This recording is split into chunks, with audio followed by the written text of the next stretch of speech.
Hello guys, TKG is here for your comfortable LostArk life. Today, I'd like to cover the recent updates in the KL regions. In this video, I want to bring together the latest hot issues and take an honest look at both structural and practical problems currently facing LostArk. Honestly, it feels like opinions among Korean players about LostArk have become quite divided these days. On one hand, some players feel that the game has actually become more enjoyable, while others argue that the addition of too much content without sufficient follow-up efforts has made the game overly complex and less fair. So, in this video, I'm going to cover and discuss both sides of these opinions. Honestly, it's already been over a year since LostArk launched Season 3. However, as mentioned in previous videos, Season 3 felt less like a fresh new beginning and more like a direct continuation built upon Season 2, essentially serving as a next step in the game's progressions. The real issue lies in the stepping stone aspect. To start Season 3, players must first get through the contents from Season 2, and that's where the major problem arises. Even if we set aside other issues, I personally still think this requirement is a significant barrier. If you are playing a character without using a pass, you still have to invest both time and money into Season 2 before you can move forward, and that hasn't changed. Furthermore, the relationship between Season 2 and Season 3 has been a source of debate ever since Season 3 started. That's because in order for existing players to enjoy the new contents, they needed to complete the previous season's contents and to build a solid foundation in Season 3. That they either had to level up their existing character again or deal with missing Transcendence and Elixir for alts. For many, these requirements felt even more overwhelming. Moreover, the problem didn't end after getting through it. This is because right after the launch of Season 3, the content turned out to be less enjoyable than expected. As a result, it was only natural that accounts with multiple so-called 1640 parked characters, those often referred to as Sarmog accounts, ended up taking all the advantages. The reason is simple. The amount of money you have to invest to progress through Season 3 contents was astronomical.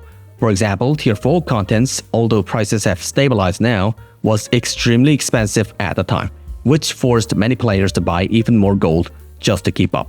Even after pushing through all of these hurdles and finally completing your own build, the results were honestly pretty disappointing compared to the effort spent. To be honest, this is around when a lot of whale players and most major Korean streamers started leaving the game. But why am I suddenly talking about the past? It is because the process of transitioning from Season 2 to Season 3 is still here, and the game still requires that foundation.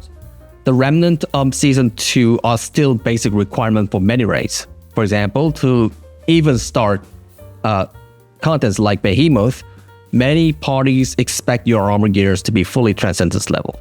And Elixir 40 is basically a must-thing too. But the requirement from Season 2, this foundation, may be nothing to some, but to others, is massive barriers. That's especially true if you don't have a pass. For example, let's say someone just used a pass to run a stable roster and earn a consistent amount of gold. You actually need a total of 6 characters. In other words, you are expected to handle all of these contents without any solid groundworks, which is not only extremely challenging, but also comes with expensive price tag. On top of that, the requirements from Season 2 that I mentioned earlier are really just a small part of it. In reality, even more is needed for Season 3. For example, you also need cars, gems, and going further, you have to buy engraving books, ability stones, and all the accessories. At this point, it is honestly no wonder that most, especially new players, end up giving up. And to be honest, even if you use a pass, you still cannot just jump straight into Season 3 contests. Access is actually quite limited. That's because while raids are an interesting feature in the main contest of LostArk, you also need additional information, namely raids, guides. At the very least, you have to learn basic strategies for the raids in advance. Honestly, learning itself isn't that big of an issue. The real problem is when there just aren't enough parties for people to join and learn with. Not only has the game gotten quite old, but to be honest, the decline in the player base has become pretty noticeable. As a result, it is extremely hard to find learning parties in the lower tiers. Personally, since I haven't played in the lower level contents for several months, it is tough for me to say exactly what the situation is like.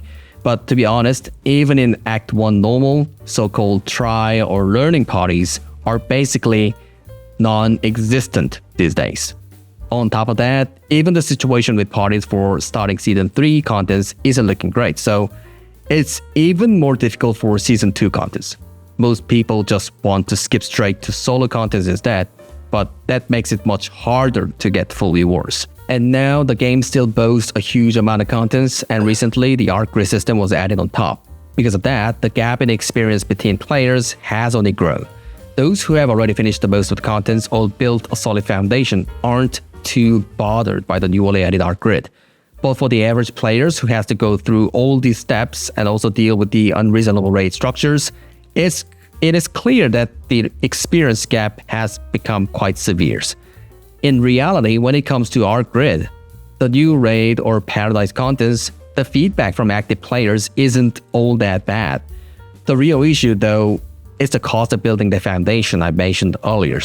And to be completely honest, the game just asks too much of its players. While most games let you just pick it up and play, LostArk always comes with a long list of requirements. Given all this, it is honestly tough to recommend the game to a typical players, and if there's no past events going on, things get even worse. I'm reminded of something that the director once said, the flexibility of the build. If I remember correctly, this was mentioned around the time the Season 3 Ark passive was released. However, to be completely honest, in this current season, you'd be hard-pressed to find any real flexibility. In fact, to put it even more bluntly, it's almost impossible. The reason is simple. Changing your build requires a highly detailed and complicated process. Even just switching a class engraving comes with a whole set of different requirements. Whether your character relies on hand attack, back attacks, or is just a typical hitmaster type, not only do you need different engravings, but sometimes you also have to change the effects on your accessories. And if you already have a completed Ark Grid, well, at that point, changing things become nearly impossible. And of course, you'd also have to swap out all your gems. On top of that, the newly added Ark Grid has created some serious balance issues. As I mentioned in the last videos, including certain community-driven mixed builds, some characters are now performing overwhelmingly well, to the point where balance has really broken down. To put it simply, while some classes are inherently limited, there are also classes in the game that show such overwhelming performance that those with natural disadvantages simply cannot keep up, making the experience feel pretty unfair. For example, if you've spent a lot of time and effort developing your class but find that due to its innate limitations, it just cannot compete with certain other classes, then honestly, it feels like you've wasted your money and time. But then, if you ask whether it's even possible to balance all this, well, I'm not sure. Officially, there are a total of 500 different Ark Grid combinations. Let me say that again, 500. Even before the Ark Grid was released, the balance in the game was often criticized, so it seems pretty much impossible for the current development team to perfectly manage the balance across all 500 combinations. To be honest, LostArk is definitely an old game now, and with LostArk Mobile and other MMORPGs set to launch soon, I cannot help but wonder if we've come to the end of the road here. Especially since the recently revealed mobile versions uses a much newer engines, which means it will probably offer much better performance. Given the current state of the game, I'm curious how much longer it can last.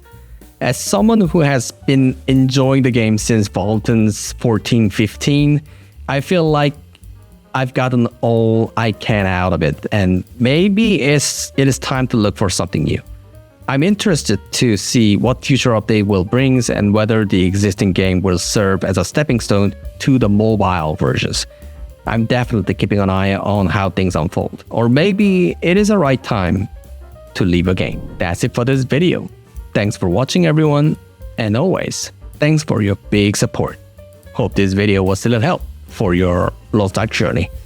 And of course, if you like my videos, hit the sub for more upcoming infos. I'll come back with more useful infos in the next video.